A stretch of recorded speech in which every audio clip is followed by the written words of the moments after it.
नमस्कार दोस्तों, उत्कर्ष जी के स्टडीज में एक बार फिर स्वागत करता हूं। तो साथियों, हम लोग इसमें आईटीआई एंट्रेंस एग्जाम 2024 में होने वाले महत्वपूर्ण जीके जीएस के प्रश्नों पे डिस्कस करने वाले हैं। तो चलिए शुरू करते हैं पहले प्रश्न से।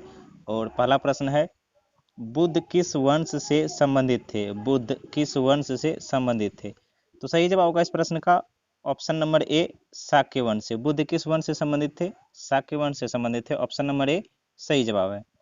और अगला प्रश्न है, भारतीय संविधान की प्रस्तावना में संशोधन किया गया है।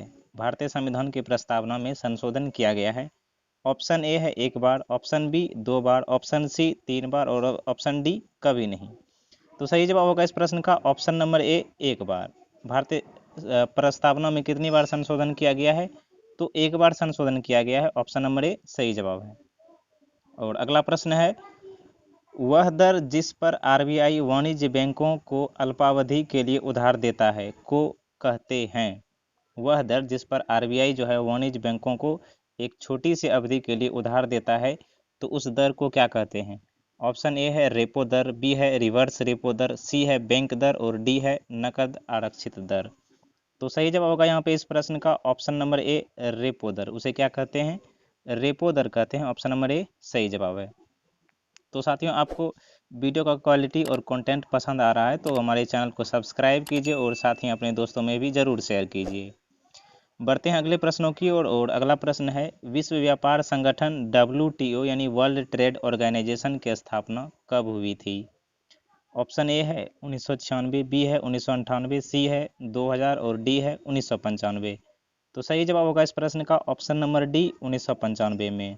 वर्ल्ड ट्रेड ऑर्गेनाइजेशन का गठन कब हुआ था? 1995 में हुआ था। ऑप्शन नंबर डी सही जवाब है। अगला प्रश्न है, अमेरिका ने क्रमशः हिरोशिमा और नागासाकी पर किस तिथि को परमाणु बम गिराया? ऑप्शन ए है 6 अगस्त 1945 और 9 अगस्त 1945। ऑप्शन बी है 6 अगस्त 1945 और 12 सितंबर 1945। सी है 15 अगस्त 1946 और 8 अगस्त 1946 और ऑप्शन डी है 9 अगस्त 1946 और 12 अगस्त 1946। तो यहाँ पे इस प्रश्न का सही जवाब होगा साथियों ऑप्शन नंबर ए 6 अगस्त 1945 और 9 अगस्त 1945 को। हिरोशिमा पर कब गिराया गया था? तो हिरोशिमा पर 6 अगस्त 1945 को परमाणु बम गिराया गया और नागासाकी पर 9 अगस्त 1945 को गिराया गया था। तो ऑप्शन नंबर ए यहाँ पे इस प्रश्न का सही जवाब है, ध्यान रखना है। और अगला प्रश्न है, अखिल भारतीय जनगणना का प्रथम प्रयास कब किया गया? अखिल भारतीय जनगणना का प्रथम प्रयास कब किया गया था? ऑप्शन ए है 1871, बी है 1872, सी है 1881 और डी है 1861। तो सही जवाब होगा इस प्रश्न का साथियों ऑप्शन नंबर बी 1872 में। अखिल भारतीय जनगणना का प्रथम प्रयास कब किया गया था? 1872 में किया गया था। ऑप्शन नंबर बी सही जवाब है। अगला प्रश्न है, प्रेस की स्वतंत्रता भारत के संविधान के किस अनुच्छेद के अंतर्गत निहित है? प्रेस की जो स्वतंत्रता है संविधान के किस अनुच्छेद में दिया गया है? तो ऑप्शन ए है अनुच्छेद 19, बी है अनुच्छेद 20, सी है अनुच्छेद 21 और डी है अनुच्छेद 22। सही जवाब होगा इस प्रश्न का ऑप्शन नंबर ए अनुच्छेद 19। अनुच्छेद 19 में प्रेस की स्वतंत्रता को दिया गया है। ऑप्शन नंबर ए सही जवाब है। और अगला प्रश्न है, भारत के किस राज्य में पहली महिला राज्यपाल नियुक्त की गई थी? भारत के किस राज्य में पहली महिला राज्यपाल की नियुक्ति हुई थी? Option A Madhya Pradesh, B Bihar, C Uttar Pradesh, D Rajasthan. तो यहाँ पे इस प्रश्न का सही जवाब होगा साथियों ऑप्शन नंबर सी उत्तर प्रदेश में। उत्तर प्रदेश में जो पहली महिला राज्यपाल बनी थी उनका नाम था सरोजनी नायडू, और सरोजनी नायडू को नाइटिंगेल ऑफ इंडिया भी बोलते हैं। तो ऑप्शन नंबर सी यहाँ पे इस प्रश्न का सही जवाब है उत्तर प्रदेश। अगला प्रश्न है, भारत के राष्ट्रपति का चुनाव निर्वाचक मंडल से होता है। राष्ट्रपति का चुनाव में जो निर्वाचक मंडल होते हैं उनमें कौन कौन होता है? ऑप्शन ए में है सांसद और राज्य विधानसभाओं के सभी सदस्य, बी में है सांसद और राज्य विधानसभाओं के निर्वाचित सदस्य, सी है संसद के सभी सदस्य और डी है संसद के निर्वाचित सदस्य। तो सही जवाब होगा इस प्रश्न का ऑप्शन नंबर बी, संसद और राज्य विधानसभाओं के निर्वाचित सदस्य जो होते हैं वो राष्ट्रपति के निर्वाचक मंडल में भाग लेते हैं। निर्वाचक मंडल का यहाँ पे ये मतलब हुआ कि सांसद जो होते हैं और जो राज्य विधानसभाओं के जो विधायक होते हैं वो ही राष्ट्रपति के चुनाव में वोट डालते हैं। तो ऑप्शन नंबर बी यहाँ पे इस प्रश्न का सही जवाब है। और अगला प्रश्न है, भारतीय संविधान के किस अनुच्छेद का संबंध राज्यपाल के कार्यकाल से है? किस अनुच्छेद में राज्यपाल के कार्यकाल के बारे में बताया गया है? तो ऑप्शन ए में है 156, बी में है 162, सी में है 148 और डी में है 160। तो सही जवाब होगा इस प्रश्न का ऑप्शन नंबर ए 156 में। अनुच्छेद 156 में राज्यपाल के कार्यकाल के बारे में चर्चा किया गया है। ऑप्शन नंबर ए सही जवाब है। और अगला प्रश्न है, ऋग्वेद का कौन सा मंडल पूर्णतः सोम को समर्पित है? ऋग्वेद का कौन सा मंडल पूर्णतः सोम को समर्पित है? ऑप्शन ए में है 7वां मंडल, बी में है 8वां मंडल, सी में है 9वीं मंडल और डी में है 10वीं मंडल। तो सही जवाब होगा इस प्रश्न का ऑप्शन नंबर सी 9वें मंडल में। ऋग्वेद के 9वें मंडल में सोम को समर्पित जो है उसमें सोम को समर्पित मंत्रों का उल्लेख किया गया है। तो ऑप्शन नंबर सी सही जवाब है। बढ़ते हैं अगले प्रश्नों की ओर। और अगला प्रश्न है अपना, भारतीय संविधान का कौन सा अनुच्छेद भारत के महान्यायवादी से संबंधित है? महान्यायवादी का मतलब हुआ अटॉर्नी जनरल। तो अटॉर्नी जनरल से संबंधित अनुच्छेद कौन सा है? ऑप्शन ए में है अनुच्छेद 54, बी में है अनुच्छेद 63, सी में है अनुच्छेद 76 और डी में है अनुच्छेद 70। तो सही जवाब होगा इस प्रश्न का ऑप्शन नंबर सी अनुच्छेद 76। अनुच्छेद 76 जो है वो भारत में महान्यायवादी की चर्चा करता है। तो ऑप्शन नंबर सी सही जवाब है। अगला प्रश्न है, कल्पसूत्र के लेखक कौन थे? कल्पसूत्र के लेखक कौन थे? ऑप्शन ए में है महावीर, बी में है भद्रबाहु, सी में है महात्मा बुद्ध और डी में है पार्श्वनाथ। तो सही जवाब होगा इस प्रश्न का option number B Bhadrabahu. Kalpasutra के लेखक कौन थे? भद्रबाहु थे। ऑप्शन नंबर बी सही जवाब है। और अगला सवाल है, नरसिम्हन समिति निम्नलिखित में से किस सुधार से संबंधित है? नरसिम्हन समिति निम्नलिखित में से किस सुधार से संबंधित है? ऑप्शन में है उच्च शिक्षा सुधार, बी में है कर संरचना में सुधार, सी में है बैंकिंग संरचना में सुधार और डी में है नियोजन कार्यान्वयन में सुधार। तो सही जवाब होगा इस प्रश्न का ऑप्शन नंबर सी बैंकिंग संरचना में सुधार। बैंकिंग संरचना में जो सुधार किया गया था वो नरसिम्हन समिति के सलाह पर किया गया था। तो ऑप्शन नंबर सी यहाँ पे इस प्रश्न का राइट आंसर है। अगला प्रश्न है, बरगी बांध किस नदी पर स्थित है? बरगी बांध किस नदी पर है? ऑप्शन ए में है चंबल, बी में है नर्मदा, सी में है ताप्ती और डी में है महानदी। तो सही जवाब होगा इस प्रश्न का ऑप्शन नंबर बी नर्मदा नदी पर। बरगी बांध किस नदी पर है? नर्मदा नदी पर है। ऑप्शन नंबर बी सही जवाब है। और अगला सवाल है, स्वतंत्र भारत का पहला बजट जो कि 26 नवंबर 1947 को तत्कालीन वित्त मंत्री ने पेश किया था, जो भारत का जो पहला बजट था और वो पेश किया गया था 26 नवंबर 1947 को, तो वो उस समय के तत्कालीन वित्त मंत्री कौन थे जिसने ये पेश किया था? ऑप्शन ए में सरदार वल्लभ भाई पटेल, बी में है कैलाशनाथ कटजू और सी में है सन्मुखम सेट्टी और डी में है जवाहरलाल नेहरू। तो सही जवाब होगा इस प्रश्न का option number C Shanmukham Shetty. तो उस समय के स्वतंत्र भारत के पहले जो वित्त मंत्री कौन थे? सन्मुखम सेट्टी थे, जिसने जो है कि भारत का पहला बजट पेश किया था। तो सही जवाब होगा ऑप्शन नंबर सी। अगला सवाल है, भगवान बुद्ध को निम्नलिखित में से किस नदी के तट पर ज्ञान प्राप्त हुआ था? Option A Niranjana, B Burhi Gandak, C Mahananda, D भूटानी बालन। तो यहाँ पे इस प्रश्न का सही जवाब होगा साथियों ऑप्शन नंबर ए निरंजना नदी के किनारे। किस नदी के किनारे? निरंजना नदी के किनारे भगवान बुद्ध को ज्ञान की प्राप्ति हुई थी। ऑप्शन नंबर ए सही जवाब है। अगला प्रश्न है, पंत अभ्यारण्य बिहार के किस जिले में है? पंत अभ्यारण्य बिहार के किस जिले में है? Option number A option number A Nalanda, B में है रोहतास, सी में है कटिहार और डी में है मुंगेर। तो सही जवाब होगा इस प्रश्न का ऑप्शन नंबर ए नालंदा में। पंत अभ्यारण्य कहाँ पे है? नालंदा में है। ऑप्शन नंबर ए सही जवाब है। अगला प्रश्न है, काव्य ग्रंथ पद्मावत के लेखक कौन है? पद्मावत के लेखक कौन है? ऑप्शन ए में है कुतुबन, बी में है मलिक मोहम्मद जैसी, सी में है रसखान और डी में है कबीर दास। तो सही जवाब होगा इस प्रश्न का option number B Malik Mohammad Jaisi. Padmavat के लेखक कौन है? मलिक मोहम्मद जैसी हैं। ऑप्शन नंबर बी सही जवाब है। और बढ़ते हैं अगले प्रश्नों की ओर। और अगला प्रश्न है, भारत के प्रथम उपराष्ट्रपति कौन थे?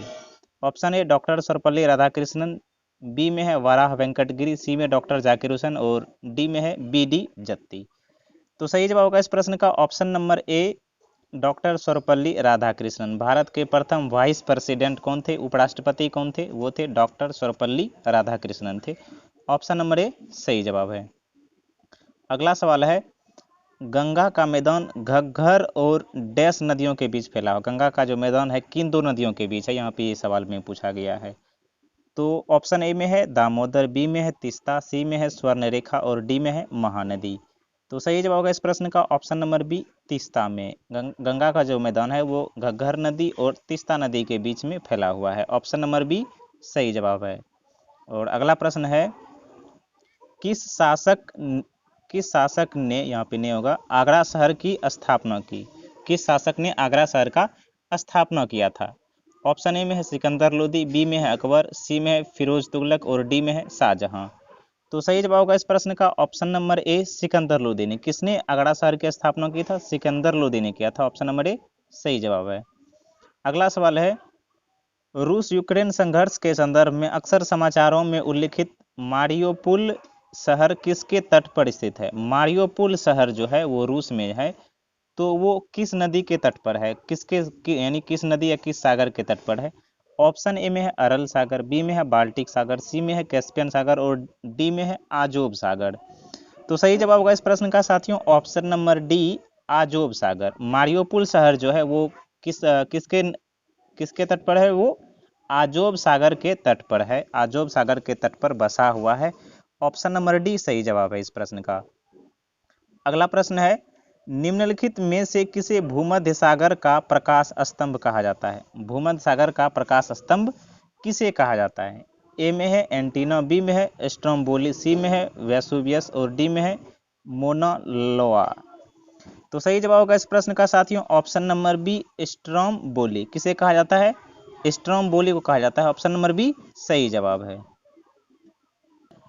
बढ़ते हैं अगले प्रश्नों की ओर। और अगला प्रश्न है, सिपाही विद्रोह के समय भारत का गवर्नर जनरल कौन था? सिपाही विद्रोह के समय भारत का गवर्नर जनरल कौन था? ऑप्शन ए में है लॉर्ड केनिन, बी में है विलियम बेंटिक, सी में है लॉर्ड क्लाइव और डी में है वारेन हेस्टिंग्स। तो सही जवाब होगा इस प्रश्न का साथियों ऑप्शन नंबर ए, लॉर्ड केनिन। सिपाही विद्रोह के समय भारत का गवर्नर जनरल कौन था? वो था लॉर्ड केनिन। तो ऑप्शन नंबर ए सही जवाब है। अगला प्रश्न है, प्रथम विश्व युद्ध या महायुद्ध की शुरुआत यूरोप में कब हुआ था? यूरोप में कब हुआ था? ऑप्शन ए में है 28 जुलाई 1914, बी में है 29 जुलाई 1914, सी में है 30 जुलाई 1914 और डी में है 31 जुलाई 1914। यानी प्रथम विश्व युद्ध का शुरुआत कब हुआ था? तो सही जवाब होगा साथियों इस प्रश्न का ऑप्शन नंबर ए, 28 जुलाई 1914 को। कब हुआ था? 28 जुलाई 1914 को हुआ था। ऑप्शन नंबर ए सही जवाब है। अगला प्रश्न है, बिहार प्रांतीय किसान सभा का गठन किया गया था। बिहार प्रांतीय किसान सभा का गठन किया गया था। ऑप्शन ए में है 1929, बी में है 1930, सी में है 1931, डी में है 1932। तो सही जवाब होगा इस प्रश्न का ऑप्शन नंबर ए, 1929 में। बिहार प्रांतीय किसान सभा का गठन कब किया गया था? 1929 में किया गया था। ऑप्शन नंबर ए सही जवाब है। और अगला प्रश्न है, पैक्स इंडिया पुस्तक के लेखक कौन है? पैक्स इंडिया पुस्तक के लेखक कौन है? PACS India. ऑप्शन ए में है सुषमा स्वराज, बी में है वेंकैया नायडू, सी में है प्रणब मुखर्जी और डी में है शशि थरूर। तो सही जवाब होगा साथियों इस प्रश्न का option number D, Shashi Tharoor जो है वो पैक्स इंडिया पुस्तक के लेखक हैं। तो ऑप्शन नंबर डी सही जवाब है। और अगला प्रश्न है, डिडवान झील कहाँ स्थित है? डिडवान झील जो है वो कहाँ है? तो सही जवाब होगा इस प्रश्न का साथियों ऑप्शन नंबर ए, राजस्थान में। डिडवान झील कहाँ है? राजस्थान में है। ऑप्शन नंबर ए सही जवाब है। और अगला प्रश्न है, भारत में मिश्रित अर्थव्यवस्था का अर्थ है। ऑप्शन ए में है बड़े और छोटे उद्योगों का सह अस्तित्व, बी में है आर्थिक विकास में विदेशी सहयोग, सी में है सार्वजनिक और निजी क्षेत्र का सह अस्तित्व और डी में है इनमें से कोई नहीं। तो सही जवाब होगा इस प्रश्न का ऑप्शन नंबर सी, सार्वजनिक और निजी क्षेत्र का सह अस्तित्व। भारत में मिश्रित अर्थव्यवस्था का अर्थ क्या है? सार्वजनिक और निजी दोनों क्षेत्रों का प्रतिनिधित्व है। तो ऑप्शन नंबर सी यहाँ पे इस प्रश्न का सही जवाब है। और अगला प्रश्न है, राज्य के मुख्य सूचना आयुक्त की नियुक्ति कौन करता है? राज्य के मुख्य सूचना आयुक्त की नियुक्ति कौन करता है? तो ऑप्शन ए में है राष्ट्रपति, बी में है राज्यपाल, सी में है मुख्य सचिव और डी में है मुख्यमंत्री। तो सही जवाब होगा इस प्रश्न का साथियों ऑप्शन नंबर बी, राज्यपाल। कौन नियुक्ति करता है? राज्यपाल करता है। ऑप्शन नंबर बी सही जवाब है। और अगला प्रश्न है, आर्थिक विकास आमतौर पर डैश से जुड़ा होता है। आर्थिक विकास ऑप्शन ए में अपस्फीति, बी में मुद्रास्फीति, सी में मुद्रास्फीति जनित मंदी और डी में है अतिस्फीति। तो सही जवाब होगा इस प्रश्न का ऑप्शन नंबर बी, मुद्रास्फीति। आर्थिक विकास आमतौर पर किससे जुड़ा होता है? मुद्रास्फीति से जुड़ा होता है। ऑप्शन नंबर बी सही जवाब है। अगला प्रश्न और अंतिम प्रश्न, उपाधियों का अंत किस मौलिक अधिकार का हिस्सा है? उपाधियों का अंत किस मौलिक अधिकार का हिस्सा? ऑप्शन ए में है समानता का अधिकार, बी में है स्वतंत्रता का अधिकार, सी में है शोषण के विरुद्ध अधिकार और डी में है सांस्कृतिक और शैक्षिक का अधिकार। तो सही जवाब होगा इस प्रश्नों का ऑप्शन नंबर ए, समानता का अधिकार। तो ऑप्शन नंबर ए सही जवाब है, समानता का अधिकार। और समानता का अधिकार कहाँ से दिया गया? अनुच्छेद में 14 से 18 के बीच में दिया गया। 14 से 18 के बीच में दिया गया, ध्यान रखना है। तो साथियों, हम लोग इसमें महत्वपूर्ण 33 प्रश्नों पे डिस्कस किए हैं। आपके एग्जाम में भी इसी तरह के प्रश्न देखने को मिलेगा। तो चैनल को अभी तक वीडियो को लाइक नहीं किए हैं तो लाइक कर लीजिए और सब्सक्राइब कर लीजिए नए हैं तो मिलते हैं और नई वीडियो में। तब तक के लिए पढ़ते रहिए। जय हिंद, जय भारत।